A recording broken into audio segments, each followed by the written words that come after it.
Apa kabar pemirsa TVR Parlemen dimanapun Anda berada, berjumpa kembali bersama saya Elisa Purba dalam program TVR 17. Tepat pukul 17 waktu Indonesia Barat, kami hadirkan kepada Anda sejumlah informasi paling baru dan menarik seputar kinerja dan kegiatan DPR RI yang telah disajikan oleh tim redaksi TVR Parlemen. Inilah TVR 17 edisi Jumat 29 Juli 2022 selengkapnya.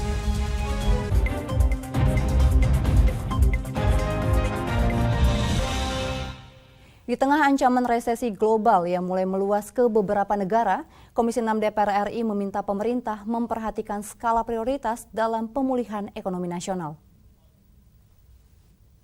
Di tengah ancaman resesi global yang mulai meluas ke beberapa negara, Komisi 6 DPR RI meminta pemerintah memperhatikan skala prioritas dalam pemulihan ekonomi nasional. Anggota Komisi 6 DPR RI Herman Hairon mengatakan, pertumbuhan ekonomi di tahun 2021 dan 2022 terjadi karena adanya stimulus anggaran dari pemerintah dan didorong oleh Perpu nomor 1 tahun 2020 tentang kebijakan keuangan negara yang memperlebar batasan defisit anggaran melampaui 3% dari PDB selama penanganan COVID-19.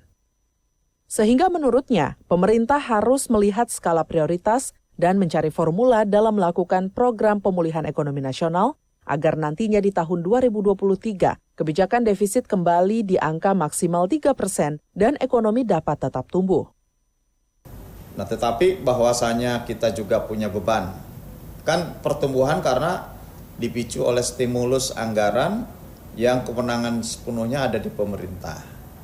Kemudian batasan maksimum defisit anggarannya tidak dibatasi lagi, sehingga bisa 6% seperti saat ini. Nah, bagaimana kalau nanti 2023 ini kan kembali maksimum defisit anggaran hanya 3%. Gitu. Kemudian semuanya harus dibahas kembali di DPR seperti norma yang diatur di dalam konstitusi. Nah, kalau itu yang terjadi atau di dalam undang-undang. Oleh karena itu, menurut saya ini harus ada skala-skala prioritas dan tentu nanti kita akan lihat bagaimana Presiden merespon sebagai pimpinan tertinggi di pemerintahan merespon terhadap situasi krisis saat ini. DPR akan terus mengingatkan pemerintah untuk lebih agresif dalam melakukan pemulihan ekonomi nasional agar Indonesia bisa terhindar jurang resesi. Dodi Muharam, TVR Parlemen melaporkan. Pimpinan DPR RI menerima audiensi dari Eksekutif Nasional Liga Mahasiswa Nasional untuk Demokrasi terkait gerakan melawan stunting. Pimpinan DPR RI akan menugaskan Komisi 9 DPR RI untuk segera menggelar RDPU terkait masalah ini. Pimpinan DPR RI menerima audiensi dari Eksekutif Nasional Liga Mahasiswa Nasional untuk Demokrasi atau ENLMND terkait gerakan melawan stunting. Usai audiensi dengan ENLMND di Gedung Nusantara 3 Senayan, Jakarta, Wakil Ketua DPR RI Sufmi Dasko Ahmad menyampaikan, DPR RI menerima aspirasi yang disampaikan oleh ENLMD terkait gerakan melawan stunting di Indonesia. Sufmi Dasko akan meneruskan aspirasi ini ke Komisi 9 DPR RI untuk segera melakukan RDPU. Sufmi Dasko Ahmad berharap aspirasi dan masukan ini disampaikan ke Kementerian Kesehatan untuk dapat menjadi solusi permasalahan stunting di Indonesia. Ya, kita akan sinergikan dengan beberapa unsur nanti yang bisa membantu supaya kegiatan ini sukses. Karena menurut saya ini penting, penting terutama dalam kondisi seperti sekarang yang sebenarnya nggak baik-baik aja kondisinya, gitu loh. Nggak tahu kalau baik-baik aja nggak sekarang, bahaya banget. Nah, keadaan nggak baik-baik aja, apalagi baik-baik aja masih ada nih soal stunting ini, apalagi keadaan tidak baik-baik saja. Dalam kesempatan yang sama, Ketua ENLMND Muhammad Asrul menyatakan gerakan melawan stunting di Indonesia harus terus digaungkan untuk meningkatkan kesehatan dan kesejahteraan anak. Tadi kami sampaikan juga sama Pak Sufmi Dasko dan alhamdulillah beliau merespon dengan baik. Nanti akan dijadwalkan soal RDP dengan Komisi 9 dan instansi-instansi terkait. Dan kami berharap bahwa gerakan melawan stunting ini menjadi kesadaran bersama dan ini menjadi tanggung jawab moral bagi semua gerakan mahasiswa dan gerakan rakyat yang lain. Zikri Yasirto Denus, TVR Parlemen melaporkan. Badan Urusan Rumah Tangga DPR RI mendorong dilakukannya evaluasi dan monitoring antar biro di Sekretariat Jenderal DPR RI secara berkelanjutan agar penyerapan anggaran di Setjen DPR bisa mencapai 100% serta mampu memberikan manfaat untuk terwujudnya parlemen modern. Badan Urusan Rumah Tangga DPR RI mendorong dilakukannya evaluasi dan monitoring antar biro di Sekretariat Jenderal DPR RI secara kontinu. Saat rapat kerja Setjen DPR RI, monitoring dan evaluasi untuk mendorong optimalisasi kinerja pelaksanaan anggaran DPR RI tahun 2022 di Lombok, Nusa Tenggara Barat, Wakil Ketua BURT DPR RI Ahmad Dimyati mengatakan, penyusunan program kerja dan permasalahan dalam penggunaan anggaran DPR RI harus dirinci secara mendetail. Menurut Dimyati, penyelenggaraan P20 dengan DPR sebagai tuan rumah menjadi momentum sangat penting, termasuk membangun hubungan bilateral dan diplomasi yang baik. Saya berharap semua disisir satu persatu. Ada permasalahan dalam penyerapan anggaran atau dari programnya atau dari outputnya bagaimana, benefitnya bagaimana, outcome-nya bagaimana. Nah itu yang harus dikaji secara hubungan bilateral, hubungan diplomasi, dan membangun networking dengan dunia. Supaya apa? Supaya Indonesia bisa grow up. Sementara itu, Sekretaris Jenderal DPR RI Indra Iskandar menyampaikan penyerapan realisasi anggaran DPR RI sudah mencapai 51%. Indra berharap dengan sisa waktu 5 bulan lagi, seluruh unit kerja di Setjen DPR RI bisa memastikan perencanaan anggaran terrealisasi dan berjalan sesuai harapan. Nah, dengan waktu sisa sekitar 49%, dengan waktu sekitar 5 bulan ke depan, tentu ini harus benar-benar dicermati, terutama berkaitan juga kegiatan-kegiatan yang ada di Dewan karena masih ada COVID ya, terus juga berkaitan dengan kita ada persiapan-persiapan, ada pidato kenegaraan, ada penyelenggaraan di kita bulan Oktober tuh P20, kita harus persiapan secara baik. Dari Nusa Tenggara Barat, Tim Liputan TVR Parlemen melaporkan. Naiknya harga komoditas dunia merangsang inflasi global yang meluas ke beberapa negara, tak terkecuali Indonesia. Dan laporannya sesaat lagi, tetaplah bersama TVR 17. Tugas dan fungsi DPR RI sangat penting bagi negeri ini sebagai pengemban amanat rakyat. Namun tidak banyak yang tahu apa saja fungsi dan tugas dari DPR. DPR mempunyai 3 fungsi pokok, yaitu legislasi, anggaran, dan pengawasan. Ketiga fungsi tersebut harus dilaksanakan dalam kerangka fungsi representasi yang mengedepankan kepentingan rakyat berdasarkan aspirasi masyarakat dan untuk kesejahteraan rakyat. Dari fungsi legislasi, DPR RI mempunyai tugas dan wewenang untuk menyusun dan menetapkan program legislasi nasional bersama dengan pemerintah, menyusun dan membahas rancangan undang-undang, menerima rancangan undang-undang dari DPD, membahas rancangan undang-undang yang diusulkan oleh Presiden ataupun DPD, menetapkan undang-undang bersama dengan Presiden, menyetujui atau tidak menyetujui peraturan pemerintah pengganti undang-undang yang diajukan Presiden untuk ditetapkan menjadi undang-undang. Sementara, fungsi anggaran membahas dan memberikan persetujuan atau tidak memberikan persetujuan terhadap rancangan undang-undang tentang APBN yang diajukan Presiden, memperhatikan pertimbangan DPD atas rancangan undang-undang tentang APBN dan rancangan undang-undang terkait pajak, pendidikan, dan agama, menindaklanjuti hasil pemeriksaan atas pengelolaan dan tanggung jawab keuangan negara yang disampaikan oleh BPK, memberikan persetujuan terhadap pemindahantanganan aset negara maupun terhadap perjanjian yang berdampak luas bagi kehidupan rakyat yang terkait dengan beban keuangan negara. Dan fungsi pengawasan melakukan pengawasan terhadap pelaksanaan undang-undang, APBN, dan kebijakan pemerintah, membahas dan menindaklanjuti hasil pengawasan yang disampaikan oleh DPD terkait pelaksanaan undang-undang mengenai otonomi daerah, pembentukan, pemekaran, dan penggabungan daerah, pengelolaan sumber daya alam dan sumber daya ekonomi lainnya, pelaksanaan APBN, pajak, pendidikan, dan agama. Terima kasih. Video ini dipersembahkan oleh TV dan Radio Parlemen, Biro Pemerintahan Parlemen, Sekretariat Jenderal, dan Badan Keahlian DPR RI.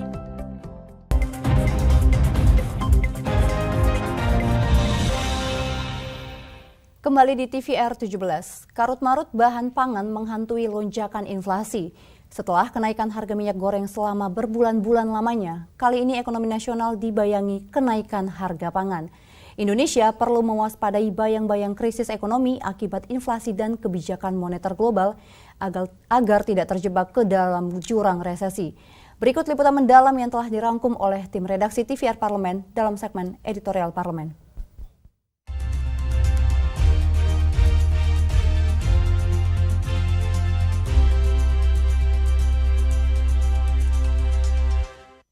Belum sepenuhnya pulih akibat kemerosotan ekonomi yang dihantam pandemi COVID-19. Naiknya harga komoditas dunia merangsang inflasi global meluas ke beberapa negara, tak terkecuali Indonesia. Inflasi tahunan Indonesia telah mencapai 4,35% pada Juni 2022.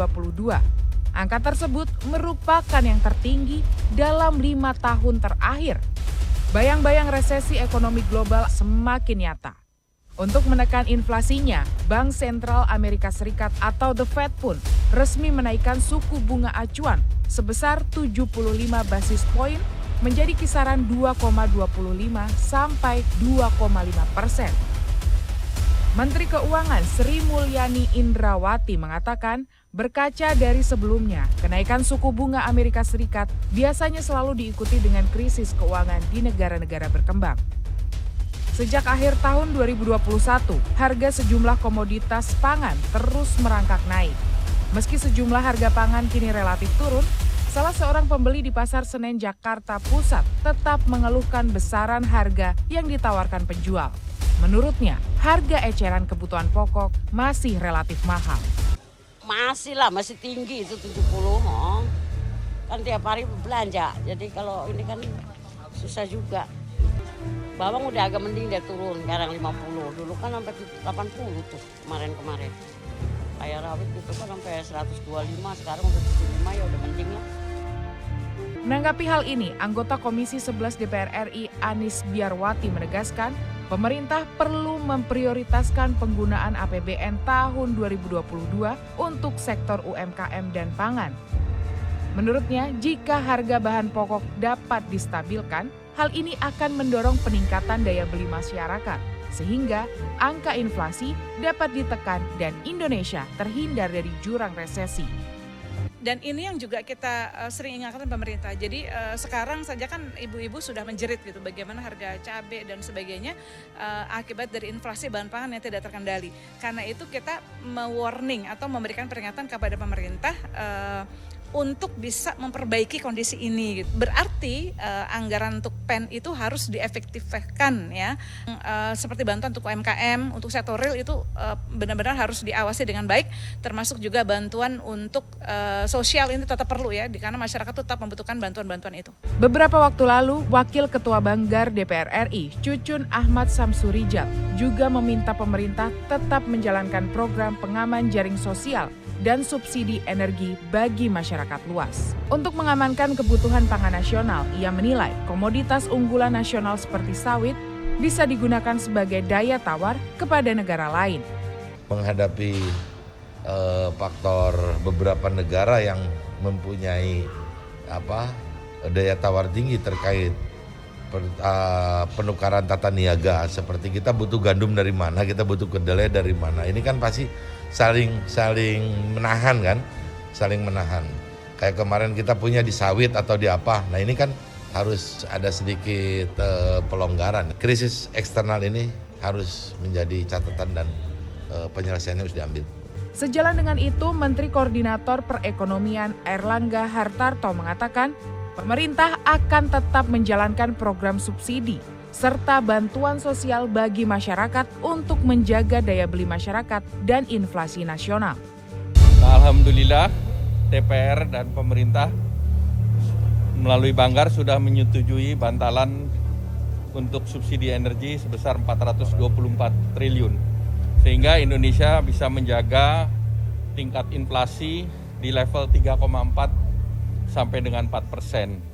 Selain menekan inflasi harga, BUMN pangan pun dituntut untuk ikut berkontribusi menjaga pasokan pangan nasional. Wakil Ketua Komisi 6 DPR RI Arya Bima menyampaikan kemungkinan krisis pangan dunia mewajibkan BUMN di sektor pangan mampu menyediakan segala kebutuhan bahan pokok dan kebutuhan produksi terkait pangan. Sehingga Indonesia siap menghadapi segala kemungkinan terburuk jika krisis pangan dunia melanda Indonesia.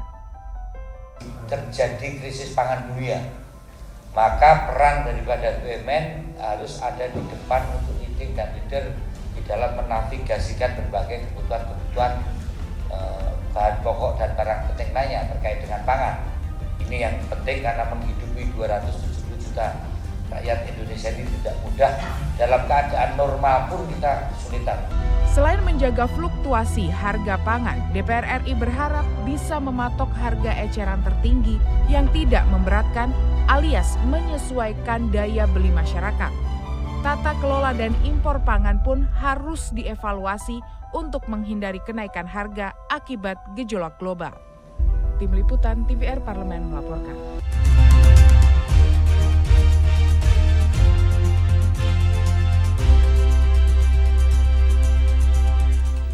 Pemirsa, kekerasan seksual pada anak masih sering terjadi. Bagaimana anggota DPR RI menanggapi masalah ini? Informasinya sesaat lagi, untuk itu tetaplah di TVR 17.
Virus corona menjadi perbincangan dunia. Beberapa negara sudah terjangkit. Ribuan orang di Indonesia terkena virus ini. Kita perlu antisipasi dengan melakukan hal berikut. Cuci tangan dengan sabun dan antiseptik. Gunakan masker atau penutup mulut saat bersin dan batuk. Masak telur dan daging hingga matang. Hindari kontak dengan hewan. Tidak saling berjabat tangan. Tidak berinteraksi dengan penderita. Jika memiliki demam tinggi, batuk, pilek, gangguan pernafasan, sakit tenggorokan, dan letih lesu, segera periksakan ke dokter. Waspada virus corona, cegah penyakit sejak dini. Dipersembahkan oleh TVR Parlemen, Biro Pemberitaan Parlemen, Sekjen dan DK DPR RI.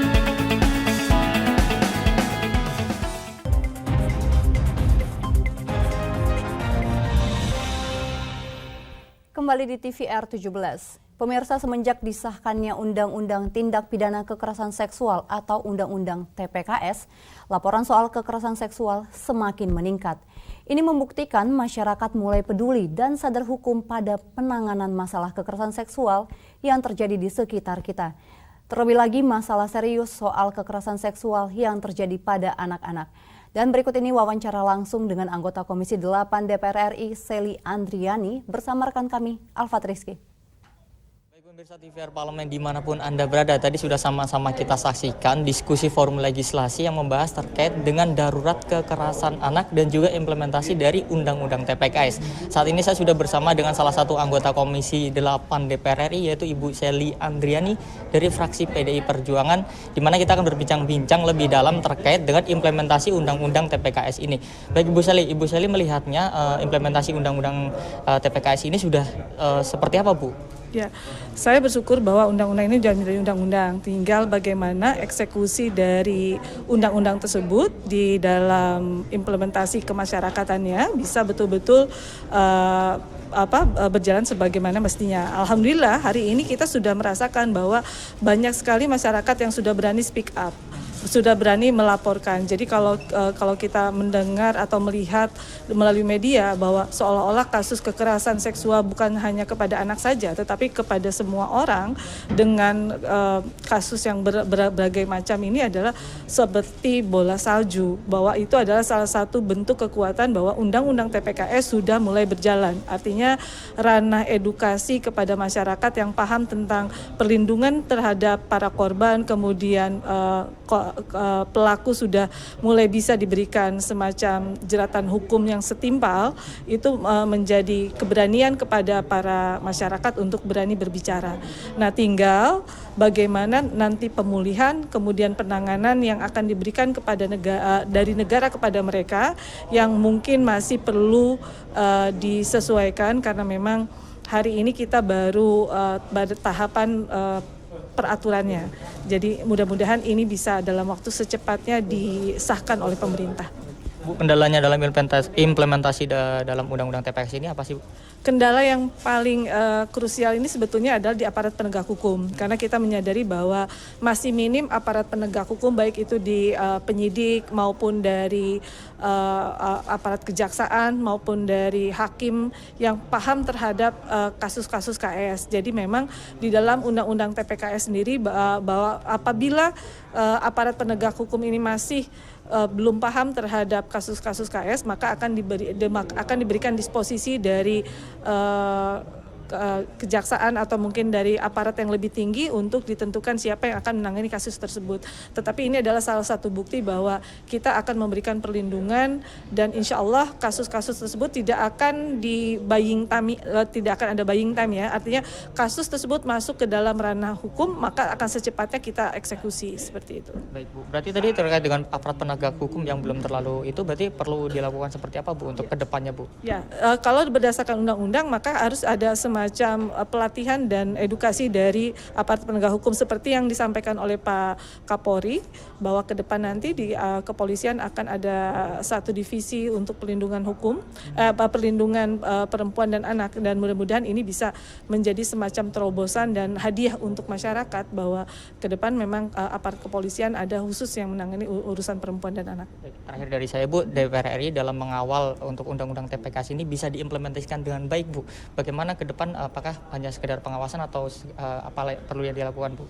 Bukan hanya sekedar pengawasan, tetapi bagaimanapun juga kita yang ada di DPR juga harus memberikan support anggaran terhadap beberapa kementerian yang menjadi mitra masing-masing anggota DPR RI yang ada di bidang-bidang tersebut. Misalnya saya yang ada di Komisi 8, otomatis kita juga harus mengawasi dan memberikan support penganggaran untuk Kementerian PPPA dan Kementerian Sosial.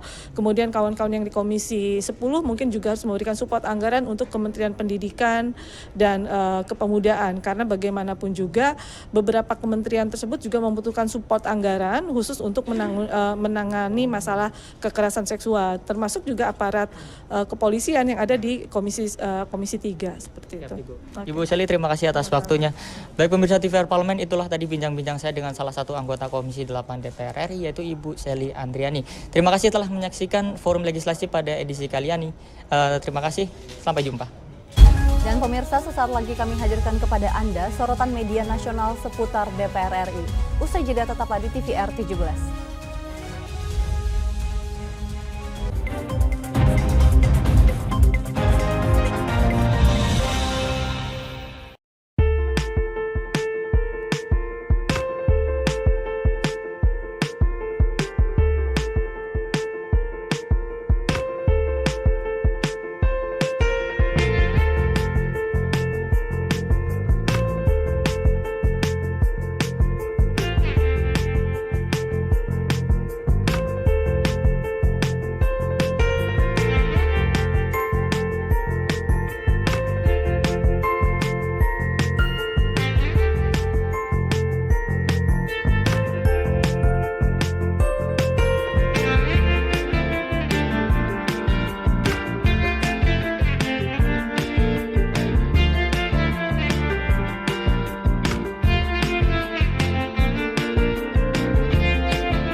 Terima kasih pemirsa, Anda masih bersama kami di TVR 17. Dan kali ini kita masuk ke segmen media nasional. Mari kita simak apa yang disoroti media nasional tentang isu terkini bersama rekan kami, Subki Abdul.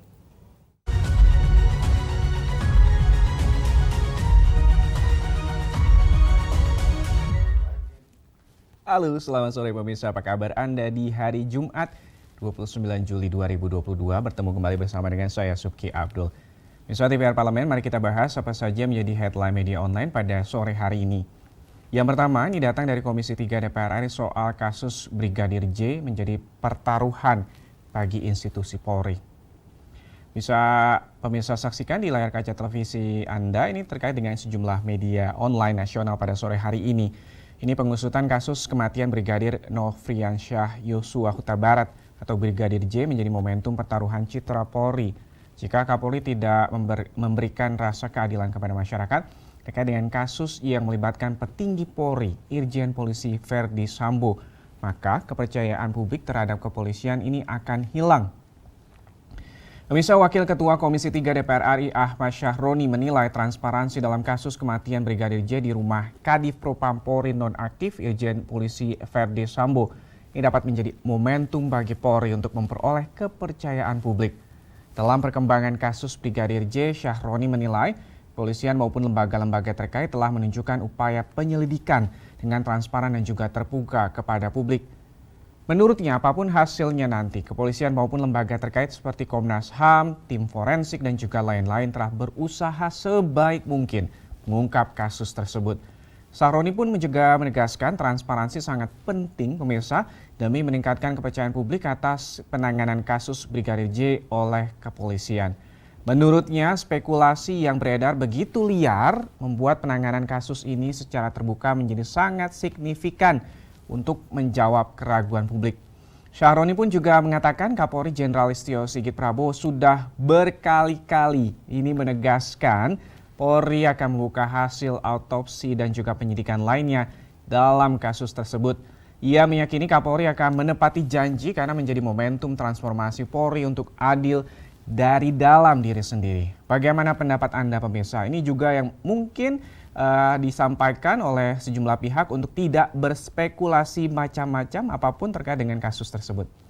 Kita beralih ke informasi media online selanjutnya pemirsa. Pada hari ini mengenai DPR ingatkan TNI. Jangan sampai kasus penembakan istri anggota TNI ini terulang kembali. Ini masih soal kasus yang terjadi di institusi, kalau tadi Polri, kali ini di TNI. Rangkaian kasus Kopda Muslimin baru-baru ini juga memicu kegemparan publik.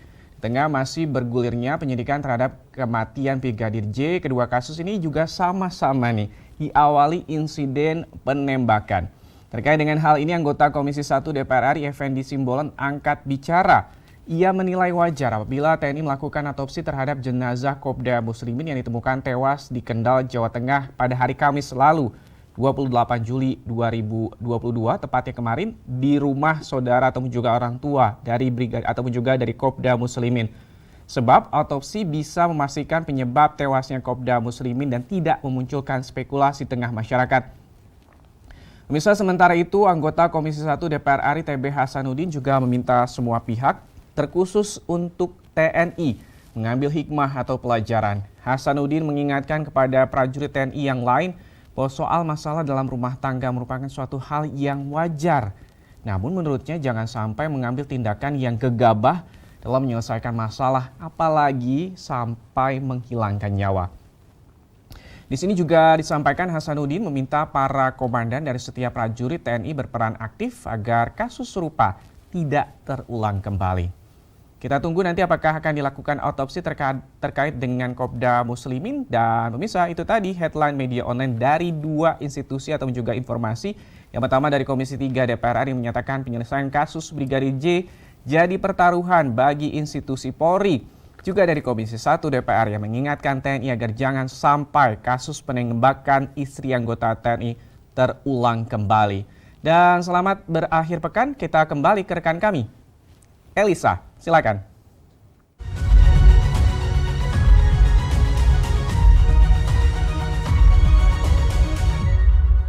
Terima kasih rekan Uki yang telah menyampaikan sejumlah sorotan dari media online nasional pada hari ini. Dan pemirsa TVR Parlemen, segmen media tadi sekaligus menutup program TVR 17 edisi sore hari ini. Jangan lupa, kembali kami ingatkan virus COVID-19 masih ada. Untuk itu terus taati protokol kesehatan dimanapun Anda berada. Saya Elisa Purba, beserta seluruh kru TVR Parlemen yang bertugas mengucapkan terima kasih dan mohon undur diri dari hadapan Anda. TVR Parlemen, referensi Indonesia.